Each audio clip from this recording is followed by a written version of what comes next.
My name is Marlo. I am 28 years old now. The story I want to tell you started 3 years ago. At that time, my life felt full and happy. I had a good job in a small office. I worked from Monday to Friday. The pay was not very high, but it was enough for me. I could pay my rent, buy food, and sometimes go out with my friends. I lived in a small apartment. It was not big, but it was clean and warm. I liked to sit by the window in the evening and drink tea. I had good friends. We met on weekends. Sometimes we watched movies. Sometimes we went to the park. I was not rich, but I felt happy and thankful for my life. One afternoon, something small happened, but that small thing changed my whole life. My phone fell from my hand and broke. The screen was black. I felt upset because I needed my phone for work. So after work, I walked to a small repair shop near my home. I had never been there before. The shop was simple. There were old phones and laptops on the shelves. Behind the counter, there was a man working. He looked up when I came in. He had kind eyes and a soft smile. "Hello," he said. "How can I help you?" I told him my phone was broken. He asked to see it. His hands were careful and slow. He looked at the screen and said he could fix it. His name was Callum. While he worked on my phone, we talked. He asked me about my day. I said it was fine. I asked him about his job. He said he worked there for 2 years. He fixed phones and computers every day. His voice was calm. It made me feel relaxed. I do not know why, but I felt safe talking to him. We spoke about simple things: music, food, movies. He liked the same kind of movies as me. We both liked long walks in the park. After about 30 minutes, my phone was fixed. I felt happy and thanked him. When I was about to leave, he smiled again. "If you ever need help again," he said, "you can call me." Then he wrote his number on a small piece of paper and gave it to me. I went home that evening and kept thinking about him. I told myself not to call, but my heart felt curious. So later that night, I sent him a short message. "Hi, this is Marlo. Thank you for fixing my phone." He replied very fast. "It was nice to meet you today." That was how it started. From that day, we talked every day. In the morning, he sent me a message to say good morning. At night, he asked me how my day was. We shared small details about our lives. I told him about my job. He told me about funny customers in the shop. After 2 weeks, he asked if I wanted to take a walk with him. I felt nervous but excited. I said yes. We met in the park near my apartment. The weather was warm and sunny. We walked side by side. At first, we talked slowly, but soon our words came easy and fast. We laughed. We shared stories from our childhood. He told me he lived alone. His parents lived in another city. He did not see them often. I told him about my family.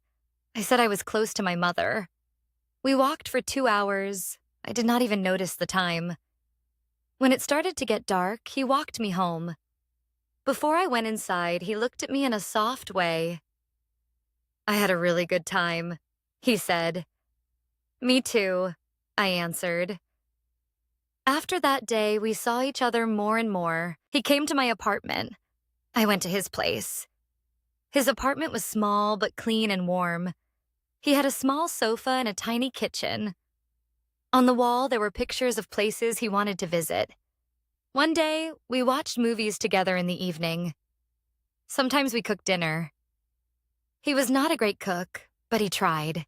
We laughed when the food did not taste good. Callum had a kind heart.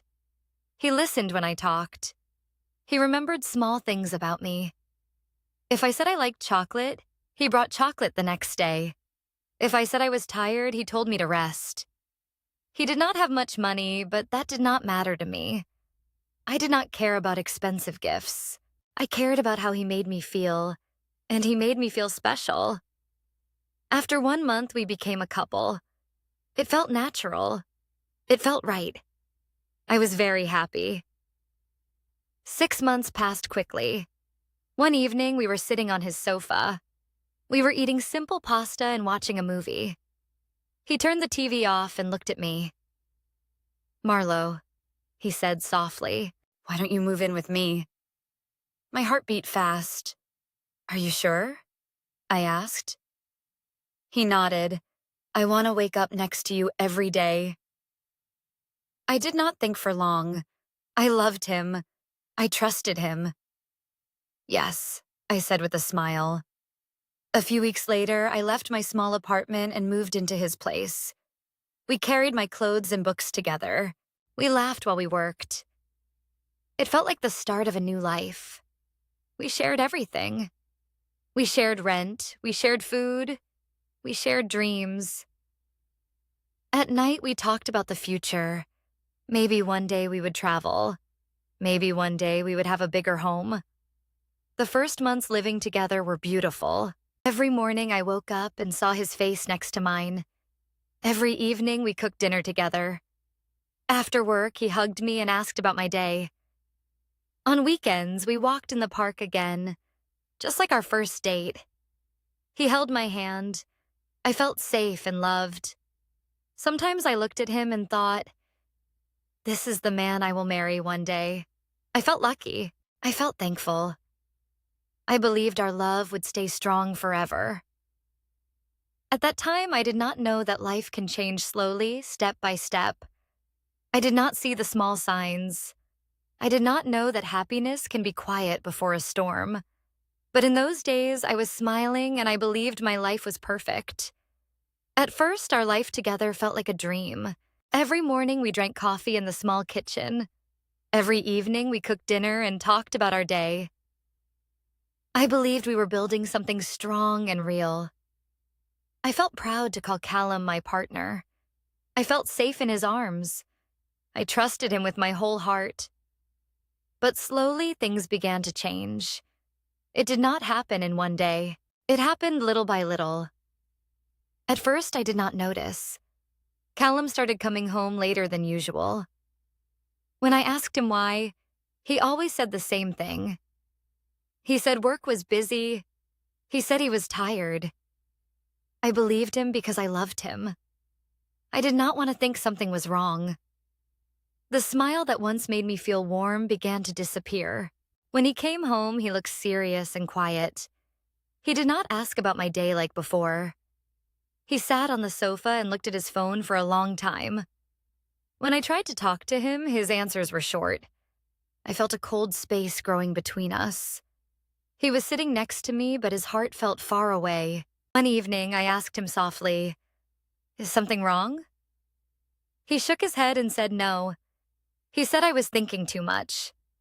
I wanted to believe him, so I stopped asking questions, but deep inside, I felt afraid. Love should feel warm and close, not distant and quiet. Days passed like this.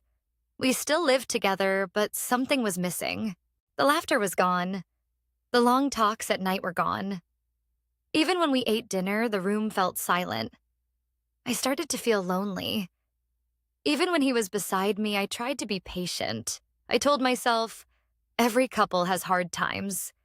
Then one morning, my body felt strange. I woke up feeling sick. My stomach hurt and I ran to the bathroom. I thought maybe I ate bad food. But the next day, I felt sick again. And the day after that, it happened again. I began to worry. My heart started beating fast every time I thought about it. After work, I went to a small store and bought a pregnancy test. My hands were shaking when I held it. I went home and waited in the bathroom. The minutes felt very long. When I looked at the test, the answer was clear. I was pregnant. I sat down on the edge of the bed and stared at the wall. I felt many emotions at the same time. I was scared because I did not know what would happen. But deep inside, I also felt a small light of joy. A baby was growing inside me. It was part of me, part of us. That night, I waited for Callum to come home. I held the test in my hand. My heart was beating so loudly, I could almost hear it. When he finally walked through the door, he looked tired as usual. He put his jacket down and did not notice my face.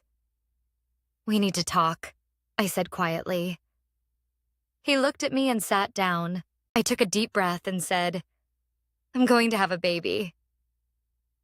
He stared at me like he did not understand. He did not smile. He did not speak. He just sat there in silence. Then he put his face in his hands. The room felt heavy and cold. After a long time, he asked, "Are you sure?" I nodded. "Yes, I am sure." He stood up and started walking around the room. His face looked worried and scared. Then he said words that broke my heart. He said he could not do this. He said he was not ready to be a father. He said he never wanted this life. I felt like the floor moved under my feet. I told him we could do it together. I told him we could learn and grow. I told him I was not afraid if we stayed together, but he shook his head. He said he needed time. He said he could not think clearly. Then he grabbed his jacket and walked out the door. I waited for him that whole night. I did not sleep.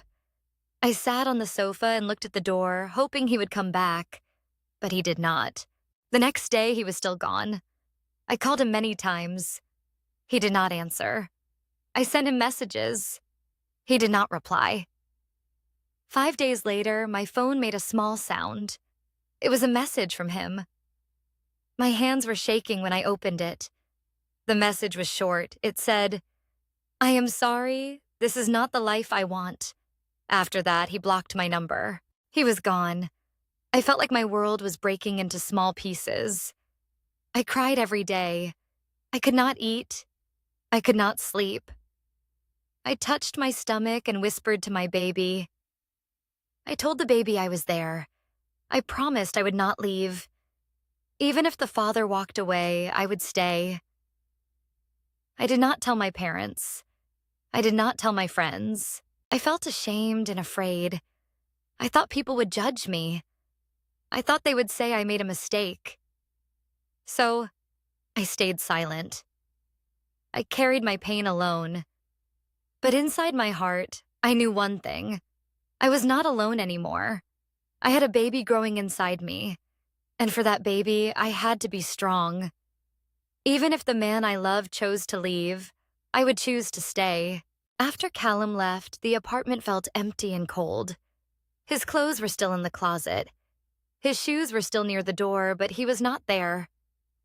I walked from room to room and felt like a stranger in my own home. Every corner reminded me of him. Every memory hurt. I knew I could not stay there. I packed my clothes into 2 small bags. I did not take many things. I only took what I needed. I found a small room for rent not far from my work. It was simple. There was 1 bed, 1 small table, and a tiny kitchen in the corner. The bathroom was small and old, but it was cheap, and I could afford it. The first night in that room, I cried quietly. The walls were thin. I did not want the neighbors to hear me. I placed my hand on my stomach and spoke softly to my baby. "It's just you and me now," I said. "But I promise I will take care of you." The next weeks were not easy. I had to work every day. Even when I felt sick and tired, my body was changing. Some mornings I could not stop throwing up. Some days I felt so weak that walking felt hard. But I still went to work. I needed money for rent, food, and doctor visits. I went to the doctor alone for the first time. I sat in the waiting room and watched other women. Some were with their husbands, some were with their mothers. They were smiling and talking. I was sitting alone, holding my bag tightly. When the doctor called my name, I stood up slowly. I lay down on a bed and the doctor put a small machine on my stomach. A soft sound filled the room. It was fast and strong. "That is your baby's heartbeat," the doctor said. Tears filled my eyes. I listened carefully. It was real. My baby was alive inside me. In that moment, I did not feel alone anymore. I felt love, a deep, powerful love. I saw a small shape on the screen. It was tiny, but it was my child. I smiled through my tears and whispered, "Hello." From that day, I tried to think differently. I stopped thinking about Callum. I stopped asking why he left. I focused on the life growing inside me. I started saving money. I stopped buying things I did not need. I cooked simple meals at home: rice, soup, bread. I read books about pregnancy from the library. I wanted to learn everything. I wanted to be ready. As the months passed, my belly grew bigger. My back began to hurt. My legs felt heavy after a long day at work. I did not have a car, so I walked to work every day. Some days it rained and my clothes got wet. Some days the sun was too hot and I felt dizzy, but I kept walking. People looked at me differently. Some looked at my belly and then looked at my face with pity. Some looked at me with judgment. I could see their questions in their eyes. "Where is the father?" they seemed to ask, but I lifted my head high. I was not ashamed. I was carrying my child. I was doing my best. At night when I lay in bed, I sometimes thought about Callum. I wondered if he ever thought about me. I wondered if he thought about the baby. But he never called. He never sent money. He never came back. That was his choice. Now I had to make mine. One evening when I was 8 months pregnant, I felt a strong pain in my stomach. At first, I thought it was normal, but the pain came again, stronger. I knew the time had come. I took my small bag, locked the door, and called a taxi. The driver helped me into the car. My hands were shaking. I was scared, but also ready. At the hospital, a nurse helped me into a bed. The pain grew stronger and stronger. I held the bed tightly and cried out. The hours felt very long. I felt tired and weak, but I did not give up. Then, after many hours, I heard a sound. A baby crying. The nurse smiled and said, "It's a boy." She placed him in my arms. He was so small and warm. His face was red and his eyes were closed. I looked at him and my heart felt full. "Hello," I whispered. I named him Ian. I kissed his tiny cheek and held him close. In that moment, all the pain from the past felt far away. Callum leaving did not matter. The lonely nights did not matter. All that mattered was the little boy in my arms. I was not alone anymore. I was a mother. After 3 days in the hospital, we went home to my small room. It was not big, but I cleaned it carefully. I placed a small crib next to my bed. I folded his tiny clothes and put them on the table. I wanted that room to feel warm and safe. The first nights were very hard. Ian cried often. I woke up many times to feed him. I barely slept. My body was still in pain. The hospital gave me medicine, but it did not help much. I felt tired in my body and in my mind. But every time I looked at his face, I felt peace. He needed me, and I would never leave him. Money became tight very quickly.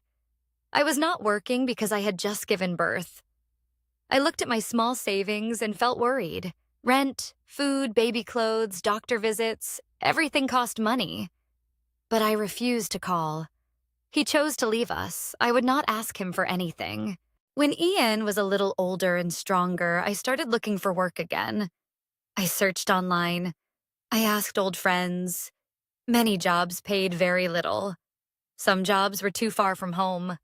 I needed something close. I needed something safe.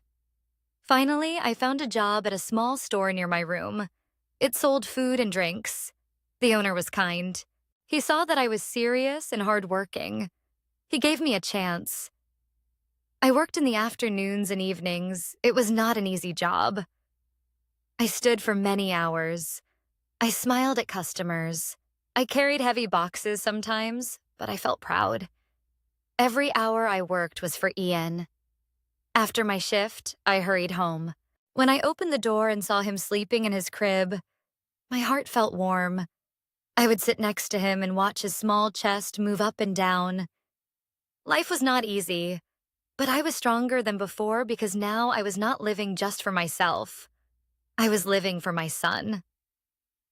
Life slowly found a new rhythm. Every morning I woke up early. I fed Ian and changed his clothes. Then I prepared simple food for the day. Some days I felt very tired, but I did not stop.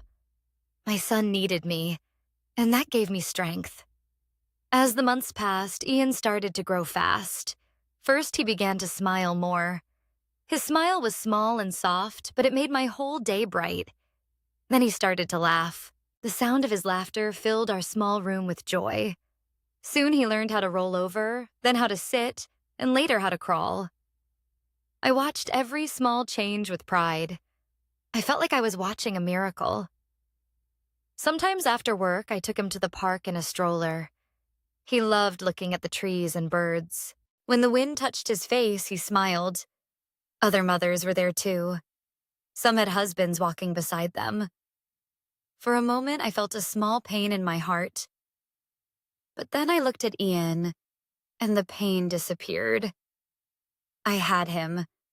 That was enough. When he turned 1 year old, I bought a small cupcake. We sat in the park on a bench. I sang happy birthday softly. He clapped his tiny hands and laughed. I looked at him and remembered the day I found out I was pregnant. I remembered how scared I was. Now I was sitting in the sun with my healthy son in my arms. I felt proud of us. Money was still tight, but I learned how to manage it. I saved a little every month in a small box at home. I told myself that one day we would move to a better place. One day, Ian would go to a good school. That hope kept me moving forward. When Ian was almost 2 years old, he started walking. His first steps were slow and unsure. I sat on the floor and opened my arms. "Come to Mama," I said. He walked toward me and fell into my arms. I laughed and cried at the same time. Soon he started saying simple words. Mama, ball, thank you. Every new word felt like a gift. After a long day at work, when I opened the door and he ran to me, shouting, Mama! All my tiredness disappeared. One evening, something unexpected happened. My phone rang. I looked at the screen and froze. It was Callum. My heart started beating fast. I had not heard his voice since he left. For a moment, I thought about not answering, but I picked up the phone. "Hello?" I said quietly. His voice sounded different, softer, nervous. "Marlo," he said, "I've been thinking about you, about the baby." I stayed silent. He said he was sorry. He said he made a big mistake. He said he wanted to see his son. He wanted to help. He wanted to be a father. Anger rose inside me. I remembered the nights I cried alone. I remembered walking in the rain while pregnant. I remembered giving birth without him beside me. "You left us," I said calmly. "You chose to go." He said he was scared. He said he did not understand his feelings at that time. Now he wanted another chance. I closed my eyes for a moment. I thought about my life now. It was not perfect, but it was stable. It was peaceful. Ian was happy. We had built this life together step by step. "I am not asking you to come back," I said finally. "We are doing fine." There was silence on the phone. Then he said he understood. He said he would be there if I ever needed anything. I ended the call. My hands were shaking, but my heart felt calm. I walked to Ian's crib and watched him sleeping. His small face looked peaceful. I knew I made the right decision. We did not need Callum to complete our world. The next months brought small improvements. My manager at the store noticed my hard work. One day, he called me into his office. He said I was responsible and kind to customers. He gave me more hours and a small raise. It was not a lot of money, but it meant better food on our table. It meant a warm new jacket for Ian in winter. It meant I could add a little more to my savings box. One sunny Sunday, I took Ian to the park again. A woman sat next to me on the bench. Her name was Wren. She had a little girl about the same age as Ian. We started talking while our children played. Wren was also a single mother. She told me her story. She had faced many hard days too. When she spoke, I felt understood. For the first time in a long time, I did not feel alone. We began meeting often. We drank coffee while our children played together. I told her my full story. She did not judge me. She told me I was strong. Hearing those words from someone who understood meant so much to me. When Ian turned 3, he started preschool. On his first day, he held my hand tightly. I knelt down and smiled at him. "Mama will come back soon," I promised. He nodded bravely and walked inside. When I picked him up later, he ran to me with a big smile. He showed me a drawing he made. I placed that drawing on our wall at home. Soon the wall was full of his pictures. Each one was a sign of how far we had come. Our life was simple. Work, home, school, sleep. Some days were harder than others. Sometimes I felt sick or very tired. Sometimes I cried quietly at night when Ian was asleep. I wished I could give him more. A bigger house, more toys, more comfort. But every morning when he smiled at me, I knew love was the most important thing. One evening while we were playing with blocks on the floor, Ian looked up at me and asked, "Mama, where is Papa?" My heart felt heavy for a second. I took a slow breath. "Papa is not here," I said gently, "but Mama is always here." He looked at me, thought for a moment, and said, "Okay, Mama." Then he went back to playing. I knew one day he would ask more questions, and one day I would answer them honestly. But for now, he felt safe. He felt loved, and that was what mattered most. We were not a perfect family, but we were a strong one. Time continued to move forward, and so did we. Life was not easy, but it was steady. Every day I woke up with a purpose. I was not just living for myself anymore. I was living for Ian. When Ian was 3 years old, he was full of energy. He loved running in the park and playing with his small toy cars. He liked to build tall towers with blocks and then laugh when they fell down. His laughter filled our small room with light. Sometimes I stopped what I was doing just to watch him. I still could not believe he was mine. I continued working 5 days a week at the small store. Some days were very busy. Customers came and went all the time. My feet hurt after standing for many hours. But when I walked home and opened the door, everything changed. Ian would run to me with open arms. "Mama," he would shout. And in that moment, all my tiredness disappeared. One afternoon, something unexpected happened. I went to the grocery store to buy milk and bread. As I walked between the shelves, I saw a familiar face. It was Callum. He looked older. His face seemed tired. When he saw me, he looked surprised and nervous. For a second, neither of us spoke. "Hi, Marlo," he said quietly. "Hi," I answered calmly. He asked how I was. I told him I was fine. He asked about Ian. I told him my son was happy, strong, and kind. I did not speak with anger. I did not speak with sadness. I just spoke the truth. Callum looked down at the floor. He said he was sorry again. He said he thought about us often.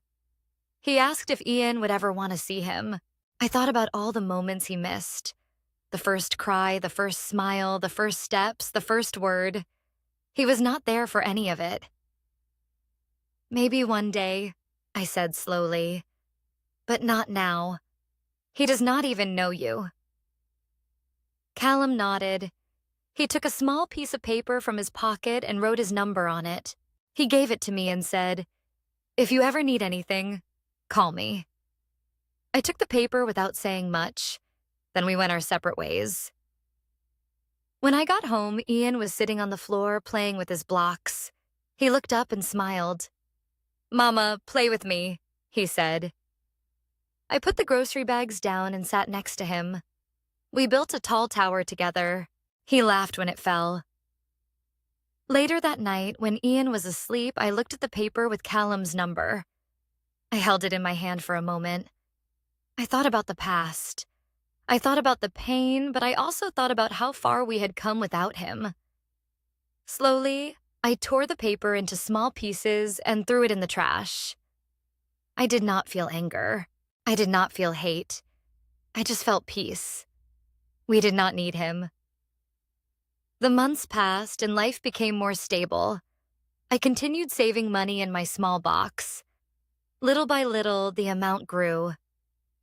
I started dreaming about moving to a better apartment, a place with 2 small rooms instead of 1, a place where Ian could have his own bed near a window. One day, my manager called me into his office again. He told me I was one of his best workers. He offered me a better position in the store with a higher salary. I felt tears in my eyes when I thanked him. It was not a big job, but it was a big step for us. That evening, I bought Ian his favorite snack to celebrate. We sat together at the small table and shared it.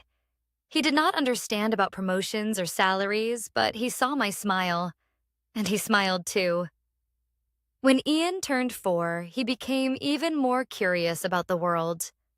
He asked many questions about the sky, about birds, about why the rain falls.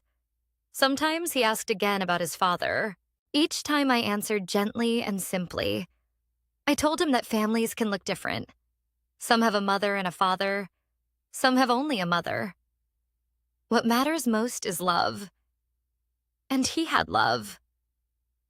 Sometimes at night when the room was quiet, I thought about the young woman I used to be. The woman who believed her life was perfect because she had a man beside her. I realized something important. My life was not perfect because of Callum. My life was strong because of me and because of my son. I learned that I could survive heartbreak. I could survive loneliness. I could walk through rain while pregnant. I could give birth alone. I could work long hours and still come home with a smile. I was stronger than I ever knew. One evening, Ian climbed into my bed and put his small arms around me. "I love you, Mama," he said softly. "I love you too," I answered. In that moment, I felt rich. Not with money, not with big houses or expensive things, but with love. 3 years ago, I thought losing Callum would destroy my life. But today, when I look at my son, I understand something very clear. Sometimes when one person walks away, it makes space for a stronger version of you to grow. Ian and I are not alone. We have each other, and that is more than enough. Thank you for listening to my story. If you enjoyed this story and want to hear more simple, emotional, and easy English stories, please support my YouTube channel, Learn English by Stories. Subscribe to Learn English by Stories, like the video, and share it with your friends. Tell me in the comments where you are listening from. I would love to know. See you in the next story.